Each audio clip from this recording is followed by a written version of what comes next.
वक्रतुंड महाकाय सूर्यकोटि संप्रभा निर्विघ्नं कुरु मे देव सर्वकार्येषु सर्वदा। श्री गणेशाय नमः। नमस्कार दोस्तों, आशा करता हूँ कि आप सभी अच्छे होंगे। आप सभी का केम वर्ड चैनल में हार्दिक स्वागत है। तो टाइम ना वेस्ट करते हुए चलिए हम लोग देखते हैं कि इलेक्ट्रोकेमिकल सीरीज यानी कि वैद्युत रासायनिक श्रेणी क्या होती है। जैसा कि आप स्क्रीन पर देख सकते हैं, ये हमारे पर कुछ एलिमेंट लिखे हुए हैं और उनके बगल में इनका अपचयन विभव भी लिखा हुआ है। जो स्क्रीन पे दिख रही सीरीज है यही हमारी इलेक्ट्रोकेमिकल सीरीज है। अब देखते हैं इसकी परिभाषा क्या होती है। ऐसी श्रेणी जिसमें तत्वों को उनके इलेक्ट्रोड विभव के बढ़ते हुए क्रम में व्यवस्थित कर सकें। किसमें? उनके इलेक्ट्रोड विभव के बढ़ते हुए क्रम में व्यवस्थित कर सकें। ठीक है, ऐसी श्रेणी को वैद्युत रासायनिक श्रेणी कहते हैं।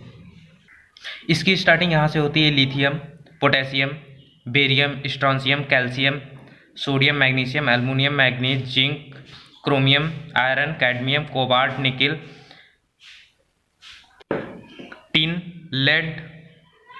उसके बाद आता है हमारा हाइड्रोजन। हाइड्रोजन पर जो इलेक्ट्रोड विभव है वो हमारा क्या है? 0। और उससे ऊपर जो इलेक्ट्रोड विभव होता है वो निगेटिव में होता है और हाइड्रोजन से नीचे हमारा पॉजिटिव में होता है। उसके बाद हमारा क्या आता है? कॉपर, और इसे हम क्या बोलते हैं? पारा यानी कि मरकरी। उसके बाद Ag हमारा क्या है? सिल्वर है। प्लेटिनम है। उसके बाद Au हमारा गोल्ड है। इस इलेक्ट्रोकेमिकल सीरीज में अगर हम ऊपर की ओर जाएंगे तो क्या है? अपचायक क्षमता का बढ़ता हुआ क्रम दिखेगा। और इसी प्रकार अगर ऊपर हम जाएंगे तो ऑक्सीकरण जो क्षमता होगी वो हमारा क्या होगा? वो घट जाती है। और इसी प्रकार नीचे की ओर जब हम आते हैं तो अपचायक क्षमता घट जाती है। अपचायक क्षमता जो होती है घट जाती है और जो ऑक्सीकरण क्षमता होती है वो बढ़ जाती है। यही हमारी विद्युत रासायनिक श्रेणी है। तो उसके हमको कुछ तत्व हमें हरदम याद रखने होंगे, जैसे कि H2 के बाद, ठीक है, हाइड्रोजन के कुछ बाद के तत्व और कुछ पहले के तत्व हमें याद रखने होंगे। उनका इलेक्ट्रोड विभव भी याद करना होगा। दोस्तों, इसके पश्चात हमारा नेक्स्ट हेडिंग आती है विद्युत रासायनिक श्रेणी के गुण यानी properties of the electrochemical series. तो इसका सबसे पहला जो गुण होता है ECS की सहायता से। ECS मतलब इलेक्ट्रोकेमिकल सीरीज की सहायता से तत्वों की सक्रियता ज्ञात किया जा सकता है कि मतलब वो कितना तेज रिएक्ट करता है। ठीक है, श्रेणी में जो तत्व जितना ऊपर होता है, मतलब जो जितना ऊपर होता है, मतलब निगेटिविटी जितनी ज़्यादा होती है उसका इलेक्ट्रोड विभव उतना ही कम होता है। यह आपने इलेक्ट्रोकेमिकल सीरीज में देखा था। ठीक, तथा उसकी सक्रियता अपने से नीचे वाले तत्व से अपेक्षाकृत अधिक होती है। जैसा कि आप इसमें देख सकते हैं, A 0.25 वोल्ट, B प्लस का 1.25 वोल्ट, C प्लस 1.75 वोल्ट और D माइनस 1.25 वोल्ट। अगर यहाँ पर हम सक्रियता की बात करते हैं तो सक्रियता का घटता हुआ क्रम देखते हैं तो यहाँ पे D की सक्रियता सबसे ज़्यादा होगी, उसके बाद A, उसके बाद B और देन C। इसके बाद हमारा नेक्स्ट पॉइंट है, श्रेणी में प्रत्येक ऊपर वाला तत्व अपने से नीचे वाले तत्व को उसके लवण से विस्थापित कर देता है। मतलब लवण यानी कि सॉल्ट से विस्थापित कर देता है। मतलब Zn plus CuSO4 gives out ZnSO4 plus Cu। तो ये Zn जो है यहाँ पे जिंक यानी कि ये अधिक सक्रिय है, मतलब इसका जो इलेक्ट्रॉनिक पोटेंशियल यानी इलेक्ट्रोड विभव होगा वो कम होगा। CuSO4 कम सक्रिय है यानी कि इलेक्ट्रोड विभव यानी इलेक्ट्रॉनिक पोटेंशियल अधिक होगा। अब अकॉर्डिंग टू दिस क्वेश्चन के हिसाब से देखते हैं। ठीक है, जिंक का जो स्थान है इलेक्ट्रोकेमिकल सीरीज में वो कॉपर से क्या है? ऊपर है। हम सभी जानते हैं इलेक्ट्रोकेमिकल सीरीज आपको मैंने उसमें बता रखा था। ठीक है, तथा इलेक्ट्रोड विभव कॉपर की तुलना में अधिक होगा। ठीक है, जिंक का। ठीक है, जिस कारण कॉपर सल्फेट से कॉपर को विस्थापित कर देता है, मतलब क्या है? रिड्यूस कर देता है।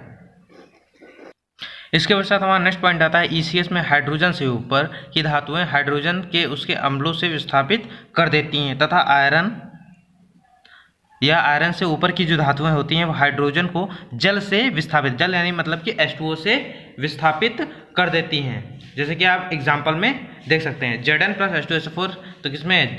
ZnSO4 plus H2। और यहाँ पे सेकंड आता है Mg plus 2HCl gives out MgCl2 plus H2 यहाँ पे एज अ गैस रिमूव हो रही है। उसके बाद Fe प्लस HOH, HOH मतलब यानी कि जल, H2O को HOH के फॉर्म में भी लिखा जा सकता है। तो ये किसमें टूट रहा है, FeO plus H2 as a gas के रूप में निकल रही है।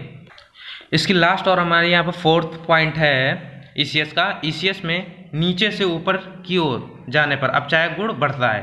क्या है, अपचायक गुण बढ़ता है। कहाँ से, नीचे से ऊपर की ओर जाने पर, मतलब पॉजिटिव टू निगेटिव जाने पर अपचायक गुण जो होता है वो बढ़ता है, अर्थात धन विद्युतीय लक्षण बढ़ता है। तथा ऊपर से नीचे जाने पर ऑक्सीकरण गुण बढ़ता है, अर्थात ऋण विद्युतीय लक्षण घटता है। अपचायक गुण और धन विद्युतीय लक्षण और उसे धात्विक गुण भी कह सकते हैं। इसी तरह ऑक्सीकारक गुण और ऋण विद्युतीय लक्षण और अधात्विक गुण भी कह सकते हैं। तो ये थी हमारे प्रॉपर्टीज, ECS की प्रॉपर्टीज।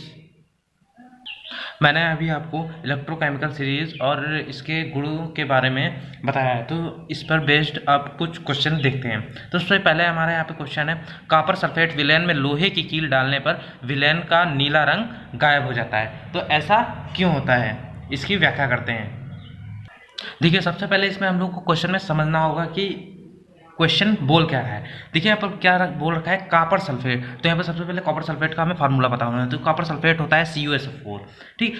या लोहे की कील, लोहे की कील यानी कि आयरन, आयरन यानी कि Fe मैंने लिख दिया, ठीक है। रिएक्शन कराते हैं, ठीक है। तो यहाँ पे क्या आता है, FeSO4 प्लस Cu, ठीक, FeSO4 प्लस Cu।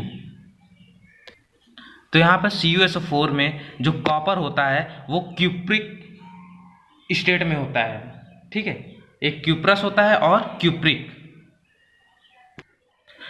जिसका रंग नीला होता है यानी कि ब्लू कलर्ड होता है, ठीक है। और यहाँ जब CuSO4 जब Fe से रिएक्शन कराते हैं तो यहाँ पे क्या आता है, यहाँ पे Cu आ जाता है। Cu एज क्या है, यहाँ पे फ्री स्टेट में Cu जीरो पे आप जानते हैं कि यहाँ पे फ्री स्टेट में, और फ्री स्टेट में जो इसका कलर होता है वो रंगहीन होता है। तो इसी कारण जो होता है, जब कॉपर सल्फेट विलयन में जब लोहे की कील डालने पर, ठीक है, जो उसका नीला वाला जो रंग होता है वो धीरे धीरे गायब होता है। क्यों होता है, क्योंकि वो जो Cu+2 से Cu0 में एंटर करता है, मतलब कि वो ज़्यादा ऑक्सीडेशन नंबर से कम ऑक्सीडेशन नंबर में जाता है। इस वजह से उसका जो नीला रंग होता है वो धीरे धीरे गायब हो जाता है। इसके बाद हमारा सेकंड क्वेश्चन आता है, आयरन सल्फ्यूरिक एसिड यानी कि H2SO4 में से हाइड्रोजन को विस्थापित कर देता है, हम सभी जानते हैं, परंतु तांबा यानी कि कॉपर नहीं। सबसे पहले देख लेते हैं तांबा और पीतल। तांबा अलग होता है, पीतल अलग होता है। पीतल को इंग्लिश में ब्रॉन्ज बोलते हैं, तांबे को कॉपर। देखिए इस क्वेश्चन में देखिए होता है, जो आयरन होता है वो ECS में, ECS मतलब इलेक्ट्रोकेमिकल सीरीज में हाइड्रोजन से ऊपर स्थित होता है, आप सभी जानते हैं। और जो तांबा होता है हाइड्रोजन से नीचे स्थित होता है। इस वजह से जो तांबा होता है वो हाइड्रोजन को विस्थापित नहीं कर पाता है। इसके बाद आप सभी के लिए एक होमवर्क के लिए एक क्वेश्चन मैं दे रहा हूँ, ठीक है, जिसका उत्तर आप सभी मुझे ढूंढ के या सर्च करके कहीं से भी करके टेलीग्राम पर दे सकते हैं, और नहीं तो मैं आने वाली नेक्स्ट वीडियो में इसका आंसर बताऊंगा, ठीक है। तो क्वेश्चन देखिए, जिंक कॉपर नाइट्रेट से कॉपर को विस्थापित करता है परंतु सिल्वर क्यों नहीं। तो इसका उत्तर आप सभी मुझे मेरे टेलीग्राम चैनल पर दे सकते हैं, जिसका लिंक मैंने डिस्क्रिप्शन में दे रखा है। उम्मीद करता हूँ कि आज के सारे टॉपिक्स आपको अच्छे से समझ में आ गए होंगे। अगर आपको वीडियो अच्छी लगी हो तो कम से कम इसे 3 लोगों में शेयर करें, 2 दोस्तों में और एक स्टडी रिलेटेड ग्रुप में इसको शेयर करें। खुश रहिए, पढ़ते रहिए। दिस इज अनुभव साइनिंग ऑफ। जय हिंद। मिलते हैं नेक्स्ट वीडियो में।